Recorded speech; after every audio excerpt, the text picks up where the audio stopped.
Bonjour. Bonjour. Quel est le but de cette exposition? Le but de l'exposition, Oui. eh bien, c'est que puisqu'on a réouvert le musée en 2009, depuis, on a présenté une exposition au printemps et une en automne.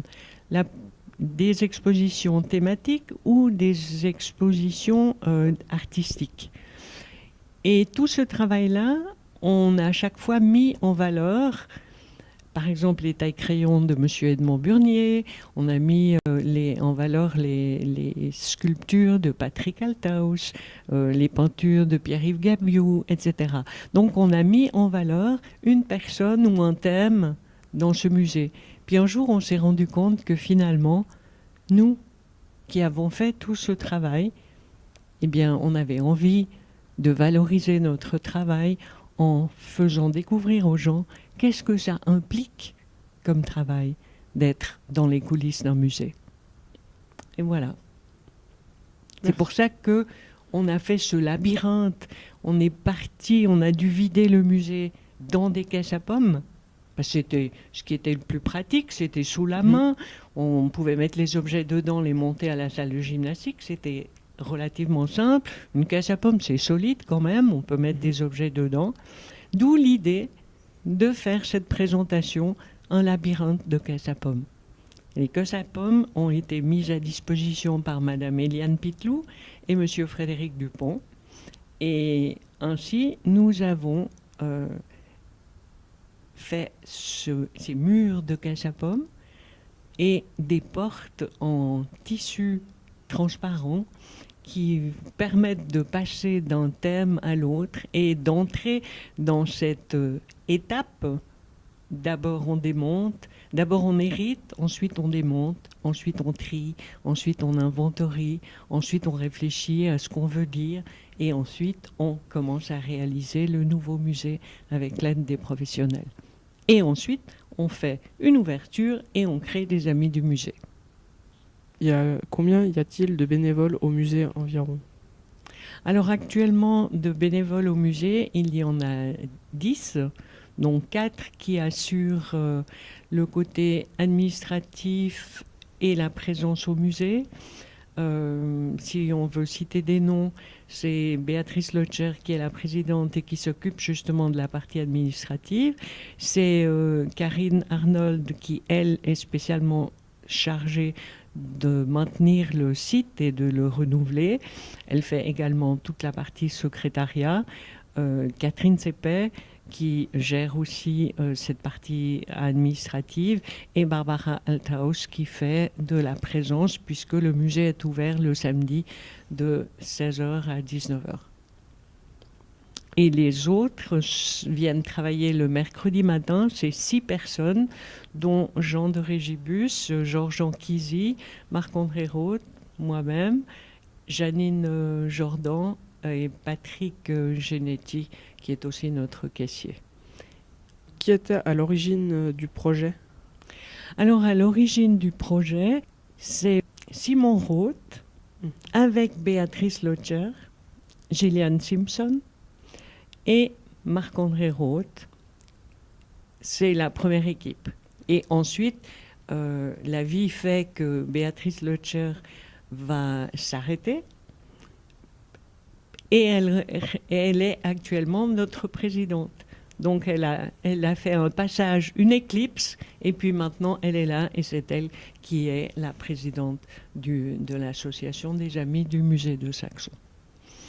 Et donc, la première équipe, c'était Marc-André Roth, Georges Anquisy, moi aussi, Christiane Bruchet, Catherine Sepet, qui était la conseillère communale chargée de la culture à l'époque, et Edwin Copt, qui était notre caissier. Combien de temps a duré la rénovation du musée? Alors, la rénovation du musée a duré depuis 1998, où il y a eu d'abord les travaux extérieurs que la commune a dû faire, c'est-à-dire l'assainissement des murs, le drainage du terrain. Et puis ensuite, ça a appelé aussi à une rénovation intérieure du musée, puisque il y avait aussi eu des problèmes d'humidité. Et une fois que ces travaux ont été faits, l'équipe a travaillé à partir de 1998 jusqu'à l'ouverture en 2009. Ce qui représente évidemment énormément d'heures de bénévolat. Savez-vous d'où proviennent les fonds de la rénovation ? Alors, la rénovation, nous avons commencé par étudier ce qu'on voulait faire et demander un devis. Et le devis était, si je me souviens bien, de 352 000 francs, donc complètement au-dessus de nos moyens. Et à ce moment-là, on s'est arrêté et il a fallu réfléchir de nouveau comment faire et quoi faire. Et les bénévoles ont dit, nous allons faire un maximum de choses nous-mêmes. On va faire, nous, la peinture, on va faire de façon à diminuer les coûts. Mais très vite, on s'est rendu compte que notre équipe n'avait pas les compétences pour aboutir à un musée vraiment intéressant pour les gens de l'extérieur. À ce moment-là, on a fait appel à des professionnels.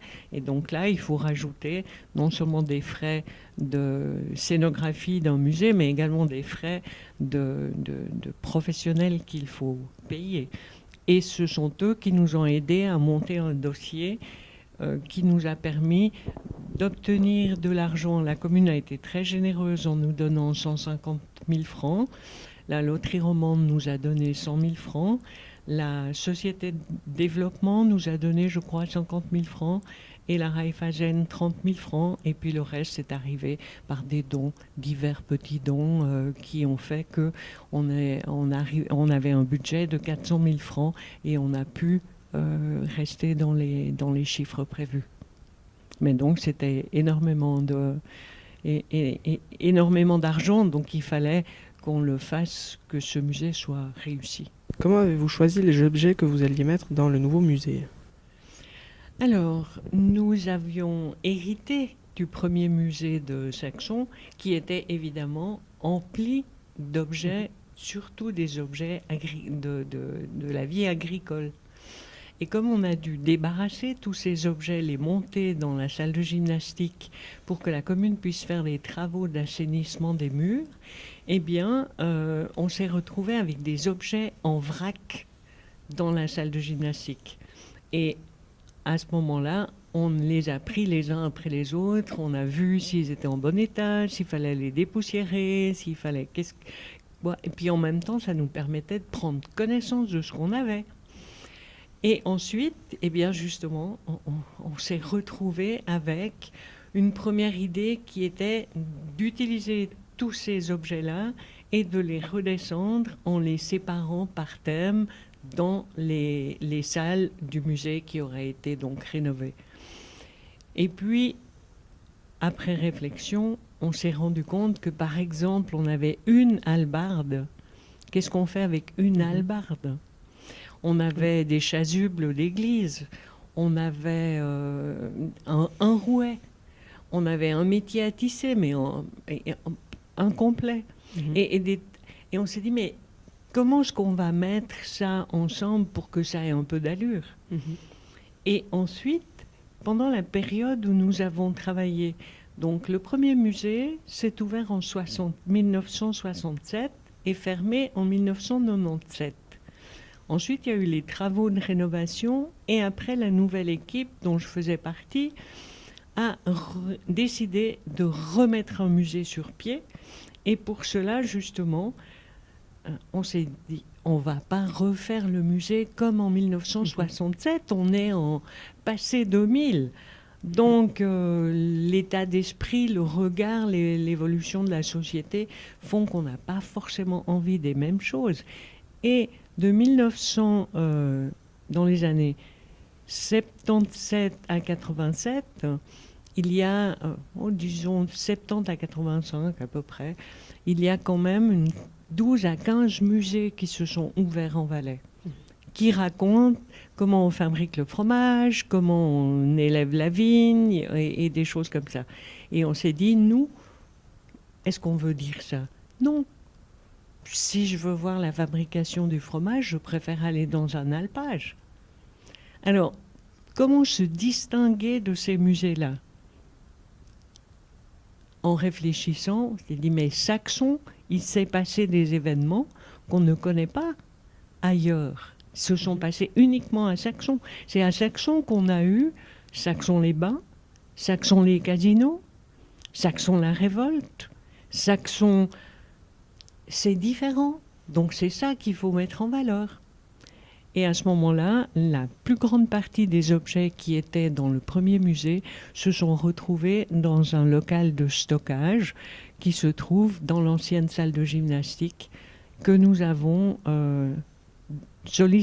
sollicité la commune pour qu'elle nous la mette à disposition et nous la partageons avec Télé Saxon. Et comme cela, chacun a une demi-salle et comme il y a la hauteur, nous, on a fait un plancher plafond intermédiaire, ce qui nous a augmenté la surface de stockage. Et tout ce qu'on ne peut pas exposer se trouve dans ce local de stock. Et pour ce nouveau musée, nous avons choisi des objets en rapport avec le discours qu'on voulait faire, qui était de mettre en valeur les événements tout à fait particuliers de Saxon. D'accord, merci. Je t'en prie.